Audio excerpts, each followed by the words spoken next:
नवनवीन व्हिडिओ पाहण्यासाठी व आमच्या सोबत राहण्यासाठी चॅनलला सबस्क्राइब करायला विसरू नका। तर बघा काय बातमी आहे। कर्मचारी वेतन अनुदान व राज्यातील शाळेत सुधारित धोरण निश्चित करण्याबाबत कर्मचाऱ्यांचे वेतन अनुदान व राज्यातील शाळेत सुधारित धोरण निश्चित करण्याबाबत दिनांक 5 जून 2025 रोजी 2 स्वतंत्र महत्त्वपूर्ण शासन निर्णय राज्य सरकारकडून निर्गमित करण्यात आले आहे।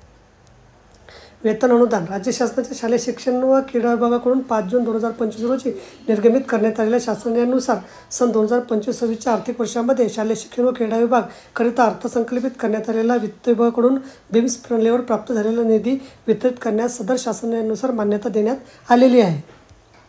सदर निधी माननीय आयुक्त शिक्षण महाराष्ट्र राज्य यांच्या नियंत्रणाखाली सर्वसाधारण शिक्षण, माध्यमिक शिक्षण, जनजाती क्षेत्र उपयोजन, सर्वसाधारण माध्यमिक शाळाकरता सहाय्यक अनुदान, सैनिकी शाळाकरता सहाय्यक अनुदान, महाराष्ट्र जिल्हा परिषद व पंचायत समिती अधिनियमानुसार जिल्हा परिषदांना सबप्रयोजन अनुदान, युवक कल्याण कार्यक्रम, राष्ट्रीय छात्रसेना अशा विविध लेखाशीर्षानिहाय अनुदानाचे वितरण करण्यात आले आहे। अंशकालीन निर्देशकाची नियुक्ती स्थानिक स्वराज्य संस्थांमधील उच्च प्राथमिक शाळांमध्ये अंशकालीन निर्देशकांची नियुक्ती करणे व सुधारित धोरण निश्चित करण्यासंदर्भात शालेय शिक्षण विभागाकडून महत्त्वपूर्ण शासन निर्णय निर्गमित करण्यात आले।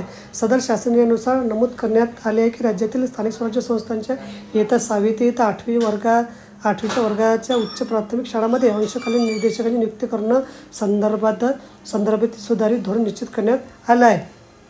यानुसार राज्यातील स्थानिक स्वराज्य संस्था अंतर्गत येणाऱ्या इयत्ता 6वी ते 8वीच्या मधील आधारवैध असलेल्या किमान 100 विद्यार्थी संख्या किंवा त्यापेक्षा अधिक विद्यार्थी असणाऱ्या शाळांमध्ये 3 अंशकालीन निर्देशकाची पदं बालकाच्या मोफत सक्तीच्या शिक्षण हक्क अधिनियम 2006 मधील तरतुदीनुसार निर्धारित करण्यात येत आहे। तर बघा अशा प्रकारे अत्यंत महत्त्वाची माहिती आपल्याला समजली असेल। व्हिडिओ सुद्धा आवडल्यास लाईक करा, शेअर करायला विसरू नका। धन्यवाद।